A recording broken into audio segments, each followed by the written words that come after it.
Think about how long it took for you to get to the point that you're at right now. Like, think about all that you had to go through to get to where you're at now. This collective feels really impatient and really frustrated. And like, just looking at the cards the way that it is right now, I couldn't tell you why. But the message that I keep getting is, however long it took you to get here, it's going to take at least that long for you to get out. So wherever you're at right now might not be like the most comfortable place. And I will say, like, I tried to film something earlier and it was a no. It was a no. I felt super uncomfortable. I was trying to film it. I just did not feel like myself. And now sitting down, like, I feel better. But I think that's the message, right? Because when I'm saying that, I'm splitting the deck to the Nine of Cups. Like, the first two cards out were the Knight of Pentacles and the Six of Swords. You have to slow down. Part of how you get the job done, whatever the job may be, right? Whether it's just kind of sticking to a routine, or if you have something to do, or whatever it is, the way that you get the job done is by not rushing yourself. How can you get it done if you're like moving in haste?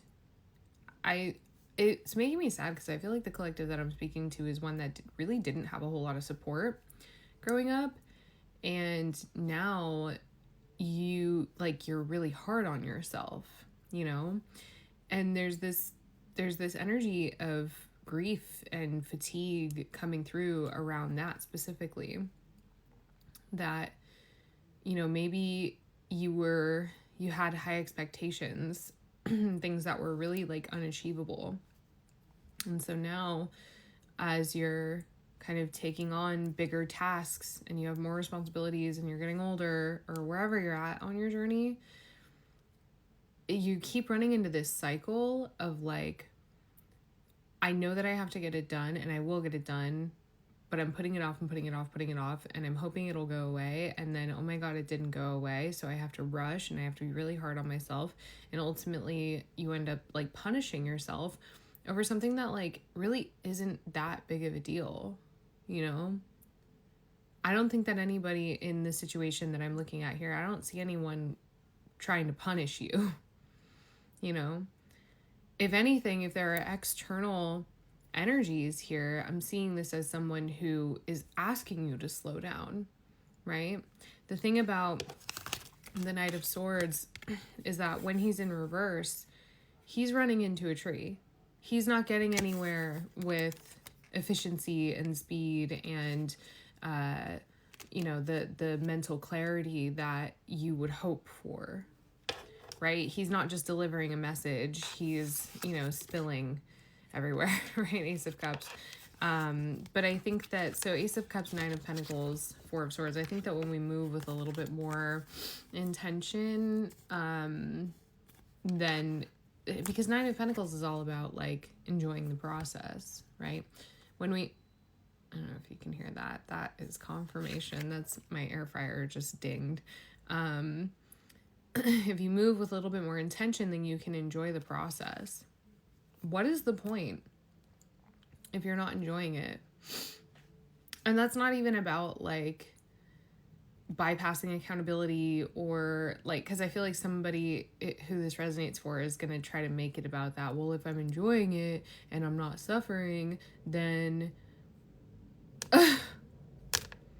but like, you can have all of the things calmly, and you can do all of the things relaxed. You can receive all of the things when you're regulated. Yeah, Ten of Pentacles. Oh my God, and the Sun, and the Two of Wands, and the Star, and the Four of Wands. Wow, this is a really happy little chunk of cards here. The last card here is the Queen of Swords. The Ten of Pentacles is very like roots deep, right? Roots really far down. And I think that's what this collective wants, right? So if that part resonated with you about like having, you know, caretakers who are really hard on you, etc.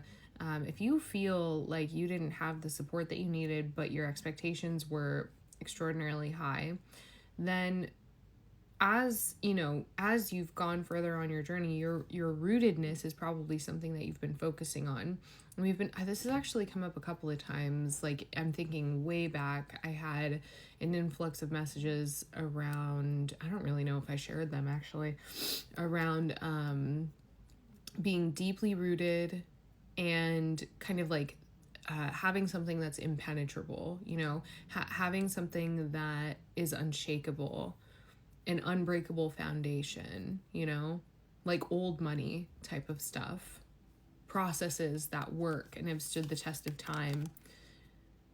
That's this.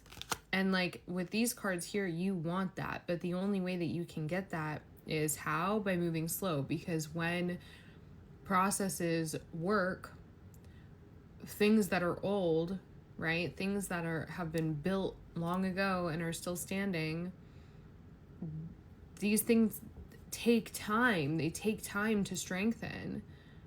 Think about like how big a tree is, you know, that big ass tree took hella time to grow. Okay, I'm gonna stop. But the Queen of Swords being the last one is like, what is your focus? What is your goalpost?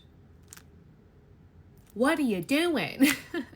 I've got a lot of like kind of push and pull type of energy here, but the one thing that stands out the most is this card here.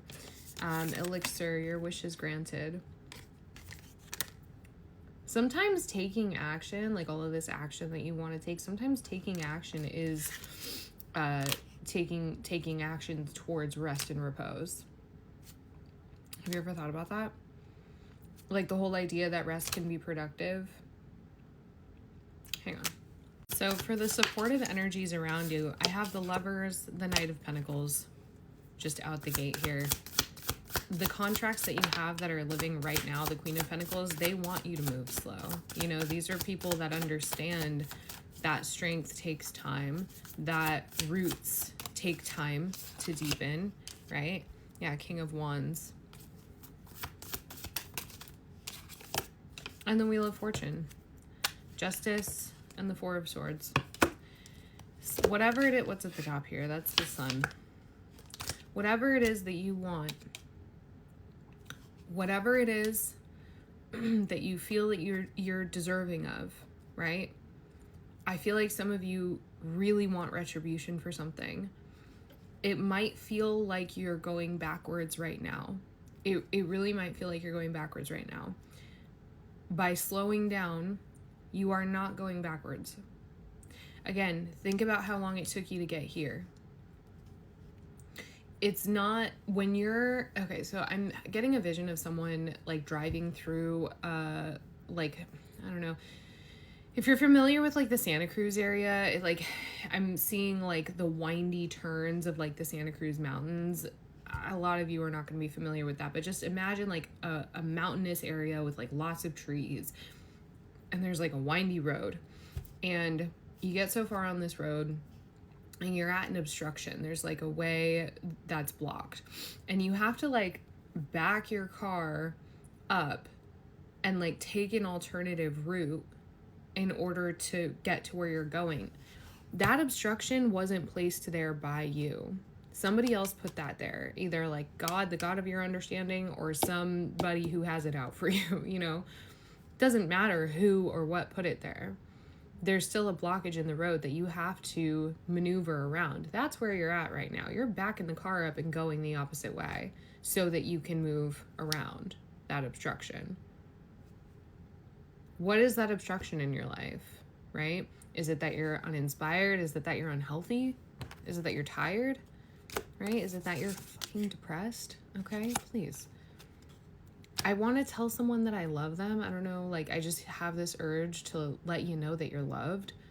Like, it's gonna be okay. And also, the depression thing, it might not actually be depression, babe. It might just be that you're tired. Truly, your emotional body, we've got all of these bodies that surround our physical body. Your emotional body is one of them, and that part of you could just be fatigued, and that's not just your emotions, that's other people's emotions as well that are moving through you.